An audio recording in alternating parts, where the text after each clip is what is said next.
All right, well, we have Michael Scott with us this morning. Michael, can you tell me a little bit about kind of what you're here to talk about? Well, I am here to talk about, it's a show called Mark Twain in La Crosse tonight.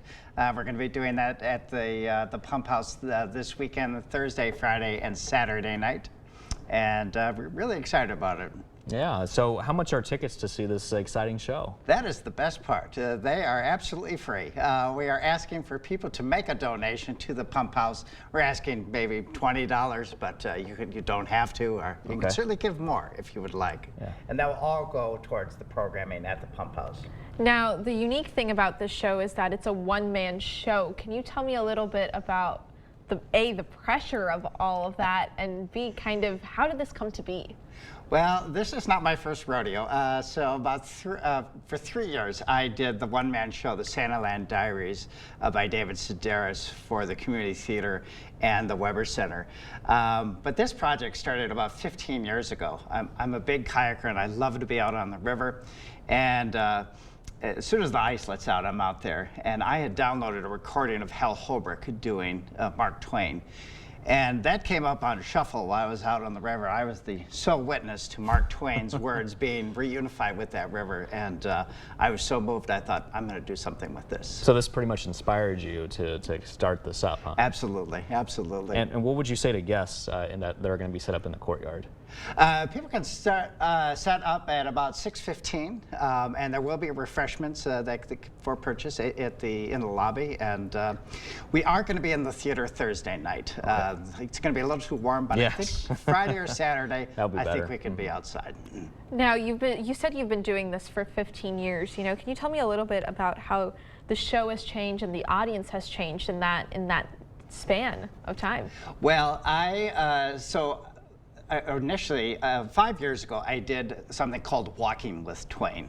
And so I do ghost walking tours in La Crosse, so I'm kind of a tour guide in a way in the city. So I decided that what I did is I took people from the back of the Weber Center and we walked along the river, and I had identified some stages to stop and tell some stories as Twain.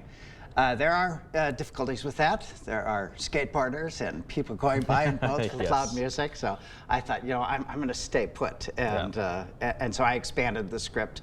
And so we're going to stay in one spot this time. I apologize if I missed this, but did you say that you wrote and produced the show all yourself, or did you have help? Or? Well, actually, Mark Twain wrote the script.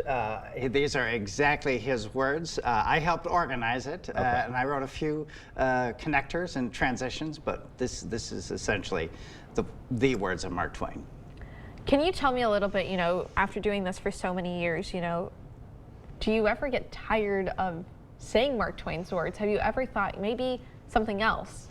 No, I never do. He is such an eloquent writer. He is the American equivalent of William Shakespeare as far as I'm concerned. And he wrote so much that I think I could do a version of this show for years and change it every time and never run out of material. What would you say is your favorite part of the show? My favorite part is at one point he describes very eloquently the sunrise on the Mississippi. And like I said, being a kayaker, I have witnessed that experience, and he describes it absolutely perfectly. Yeah. So just to kind of wrap things up, if there's something that we forgot to ask or something that you want everyone to know that is thinking about attending this show, what would you tell them? Well, I think he had a connection with La Crosse. So he wrote about La Crosse in his book Life on the Mississippi. And then in 1884, he spoke at an opera house that used to be at the southwest corner of 4th and Main Street, which is where the House Jewelers parking lot is. One thing I'm particularly excited about is I'm going to be telling a story that I know for a fact he told that night here in La Crosse. So I'll be talking about his experiences here in La Crosse. Wow. Well, thank you so much for coming out and talking to us about this. So we'll have all of this information posted on our website, news8000.com. Stay with us. We'll be right back.